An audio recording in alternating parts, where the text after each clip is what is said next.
Magandang araw po sa inyong lahat, lalo na sa ating mga pinono, kawal at kawani ng Hukbong Katihan ng Pilipinas.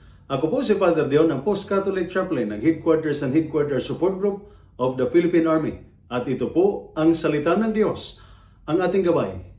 Ngayon po ay Wednesday, July 16, 2025 at ginugulita po natin ang kapistahan ng Our Lady of Mount Carmel.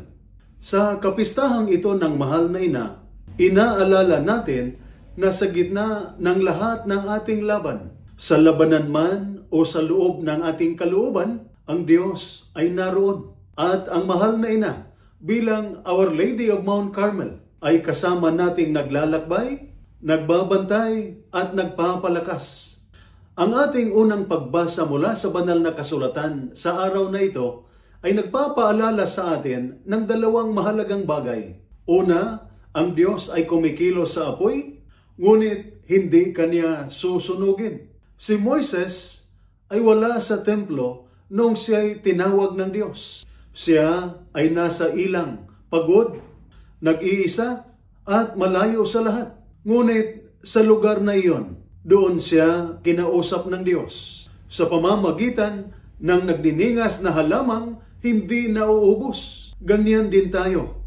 Bilang mga sundalo o pamilya ng sundalo, madalas nating pasan ang pagod na hindi nakikita ng iba. Tahimik na lungkot o pag-alala.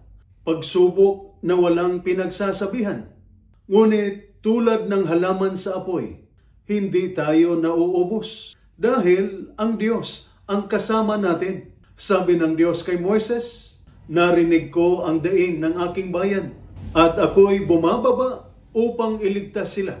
Makakatiyak tayo. Naririnig ng Diyos Ama ang mga iyak natin kahit hindi natin binibigkas. Pangalawa, ang ating unang pagbasa ay nagpapaalala sa atin ng tugon ng Diyos sa tanong kung sino ba ako? At ang sagot ng Diyos, "Ako ay isa sa iyo." Nang tinawag ng Diyos si Moises, agad siyang nagduda. Sino ba ako upang gawin ito?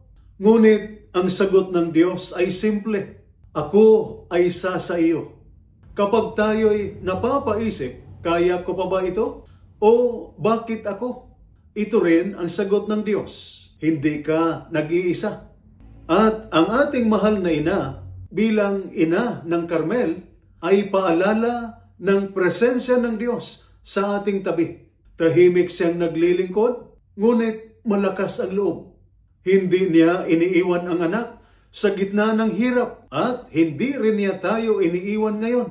At ang ating ebanghelyo naman ay nagpapaalala sa atin ng kapahingahan ng mga pagod at mabigat ang loob. Sa ebanghelyo, pinupuri ni Jesus ang mga mapagpakumbaba, ang mga maliliit sa mata ng mundo. Ngunit bukas ang puso para sa Diyos. Ang mental health ay nagsisimula sa katapatan sa sarili. Ang pagtanggap na pagod tayo, nangangailangan at may pinagdaraanan. At sa ating kababaang loob, ang tugon ni Jesus ay malinaw. "Lumapit kayo sa akin, kayong lahat na napapagal at nabibigatang lubha, at kayo'y aking pagpapahingahin." Sa pamamagitan ni Maria, lalo nating naranasan ang kaginhawaan at pag-asa ng Panginoon. Kaya kung ikaw man ay pagod o nawawalan ng loob, naririnig ka ng Diyos. Kung nagdududa ka sa sarili, kasama mo ang Diyos. Kung nahihirapan ka, inaakay ka ng mahal na ina, ang Our Lady of Mount Carmel. Hindi mo kailangang buhatin ang lahat mag-isa. Ang paghingi ng tulong ay hindi kahinaan. Ito ay lakas ng loob. At kapag binuksan mo ang iyong puso sa Diyos, ang kagalingan ay dahan-dahang nagsisimula. Ito po ang salita ng Diyos, ang ating gabay. Manalangin tayo. Panginoong Diyos, sa gitna ng aming katahimikan at pagod, iparamdam mo na ikaw ay narito. Tulad ng kay Moises, turuan mo kaming magtiwala kahit hindi namin makita ang kabuuan ng plano. Sa pamamagitan ng mahal na ina, ang Our Lady of Mount Carmel, Bigyan mo ng kapayapaan ang bawat sundalo, kagalingan ang bawat sugatang damdamin, at pag-asa ang bawat pamilyang naghihintay.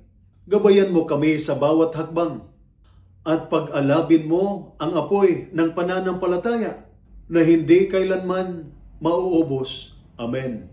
At sumainyo at sa inyong pamilya ang pagpapala ng makapangyarihang Diyos, Ama, Anak at Espiritu Santo. Amen.